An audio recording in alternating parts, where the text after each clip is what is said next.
alboroto con esto de la reforma fiscal. Uno no sabe qué pensar, porque la gente común no sabemos de eso. Además, tanta palabrita rara, de que déficit fiscal, presión tributaria. Para entender bien la reforma fiscal, hay que empezar entendiendo otras cosas.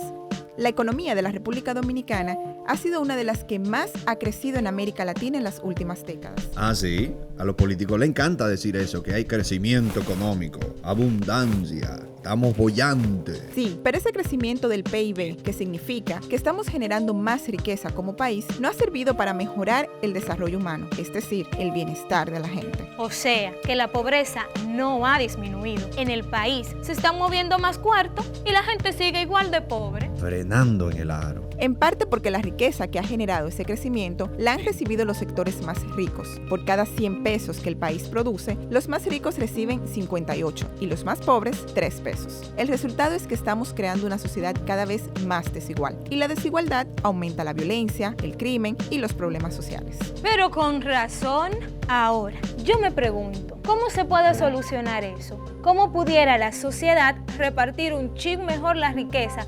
Y para eso no es que existe el gran invento llamado Estado. El Estado dominicano está obligado a garantizar a toda la población los derechos sociales, como la vivienda digna, salud, educación, seguridad social, servicios básicos como agua potable, electricidad, recolección de basura, alcantarillado, acceso a espacios de cultura y recreación. El dinero que destina el Estado para estos derechos y servicios se llama inversión social. Ah, entonces nuestra calidad de vida depende de la inversión social. Pero ven acá, aquí nada de eso funciona. La República Dominicana es un país con muy baja inversión social.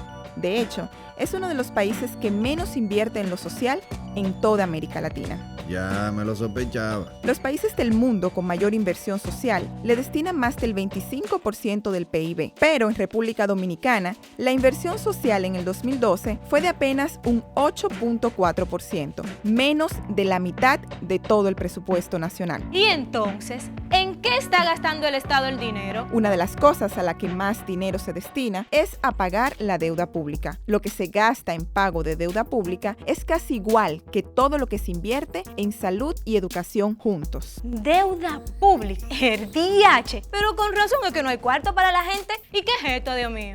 La deuda pública es la deuda del Estado. El problema es que el Estado dominicano se ha endeudado mal, tomando prestado más de lo que puede pagar o a intereses muy altos. Cada año una mayor parte de lo que recauda el Estado se destina a pagar la deuda, con lo cual estamos pagando deuda con más deuda y los intereses siguen subiendo. La deuda ha venido creciendo fuertemente, especialmente desde el 2000 en adelante. Repartido, al 2012 cada dominicano o dominicana debía más de 70,000 pesos de deuda pública. El total de la deuda para ese mismo año era de más de 682,000 millones de pesos. Es decir, que si dedicáramos todo el presupuesto nacional de un año completo solo a pagar la deuda, todavía no da. Ah, no, pero esto es serio.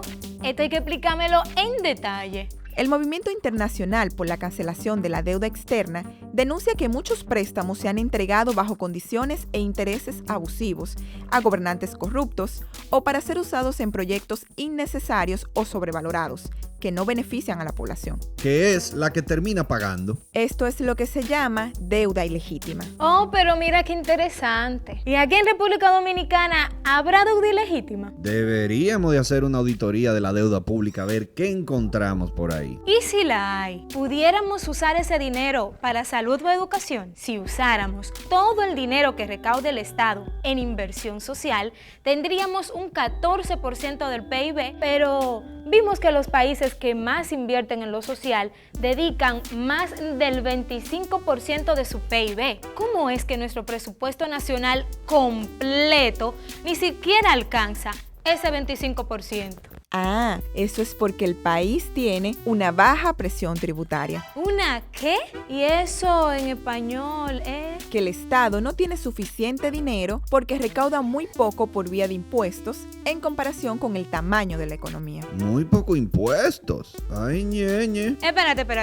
¿Cómo es eso de los impuestos? La mayor parte de los ingresos del Estado dominicano provienen de impuestos que deberíamos pagar todos y todas. Pero ¿y entonces dónde está el problema? Hay impuestos impuestos progresivos, que son más altos para quienes ganan más o más tienen. Pero también hay impuestos regresivos, que son iguales para todo el mundo, sin importar cuánto dinero gane cada quien, como los impuestos al consumo de productos. Por ejemplo, yo sé que en una tarjeta de llamadas de 100 pesos o por cada 100 pesos de gasolina, más o menos 30 son de impuestos. Mientras menos ingreso tiene una persona, mayor es la proporción de su dinero que se va en pagar estos impuestos. Es decir, los impuestos regresivos exigen un mayor sacrificio a los más pobres.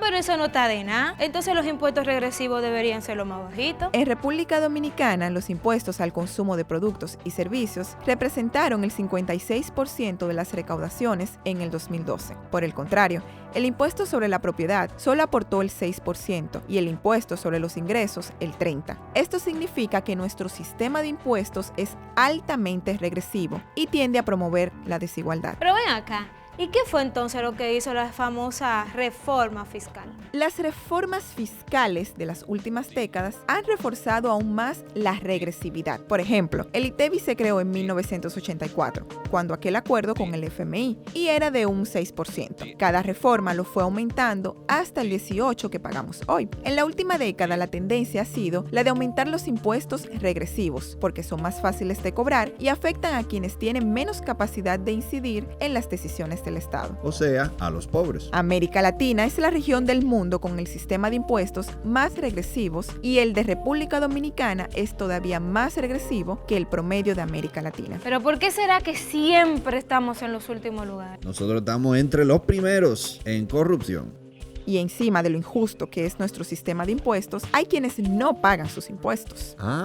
Esos son los famosos evasores. Eso es una parte. Existen además leyes que otorgan permisos para no pagar impuestos. Esto se conoce como gasto tributario o exenciones. En el 2012, las exenciones representaron 118.882 millones de pesos, equivalente a un 5% del PIB. Bárbaro. Según el Observatorio de Políticas Sociales del Centro Bonó, las exenciones que tenemos no benefician a las familias más pobres, salvo algunos productos de la canasta básica a los que no se les cobra ITEVIS. Bueno, pero esos son cada vez menos, porque ahora se le está cobrando ITEVIS al café, al chocolate, al azúcar, al aceite. Y si las exenciones no benefician a los más pobres, entonces, ¿a quiénes benefician? A empresas turísticas, a zonas francas, contratistas del Estado, empresas mineras. Sectores que se benefician con nuestros recursos naturales y con el trabajo de nuestra gente y no le devuelven al Estado en impuestos. Bueno, ¿será que por lo menos crean empleos? No tanto. El crecimiento económico dominicano ni genera la cantidad de empleos que se esperaría, ni logra ofrecer salarios dignos. El desempleo no ha disminuido y el salario del 88% de los empleados formales no alcanza para cubrir el costo de la canasta básica. O sea, que la gran mayoría recibe mala paga, recibe poca inversión social y tiene que pagar impuestos. Y hay algunos sectores que sí están teniendo ganancias, ni crean tantos empleos, ni pagan buenos salarios y además le damos permiso para no pagar impuestos. Eso como que no es muy justo. Los sistemas de impuestos regresivos son injustos y ayudan a concentrar la riqueza en unos pocos y profundizar la desigualdad. Por eso, el tema de los impuestos es fundamental para la justicia social y el desarrollo y debe discutirse abierta y democráticamente. Claro, porque la ciudadanía tenemos derecho a participar en el diseño del sistema de impuestos. En una democracia, la gente debería participar de estas decisiones. Digo, no sé. ¿Tú qué piensas? Pongamos todo en claro. Los ingresos del Estado, que pueden ser por impuestos o por endeudamiento, y los gastos del Estado, que pueden ser para inversión social o no social, todo esto es lo que se llama política fiscal. Ahora entiendo. Una reforma fiscal no es más que un cambio en la manera en la que el Estado recauda dinero y lo invierte. Y resulta que sí necesitamos un cambio. Porque ya vimos que el crecimiento económico por sí solo nunca va a reducir la pobreza.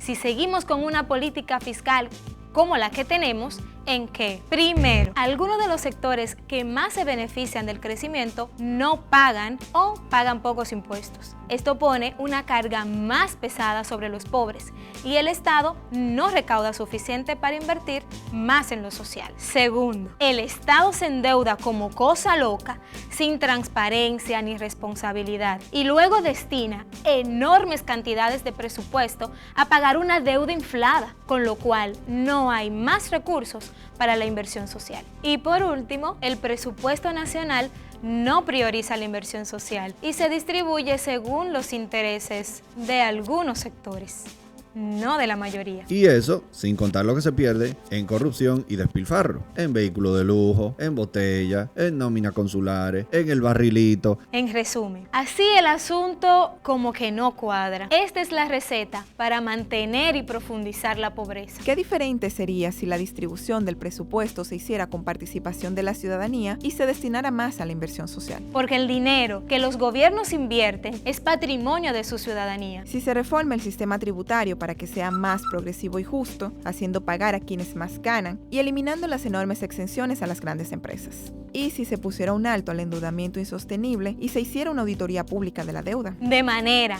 que el pueblo no tenga que pagar préstamos que no le han beneficiado y que nuestro dinero se utilice primero para eliminar la pobreza y no para pagarle ganancias a los bancos. Y que se sometiera a los corruptos y se recuperara el dinero robado. El país que queremos no va a caer del cielo. Edúcate en estos temas, infórmate, involúcrate, que como dijo alguien, la lucha es larga. Empecemos ya. Aunque yo diría que aquí ya hemos empezado.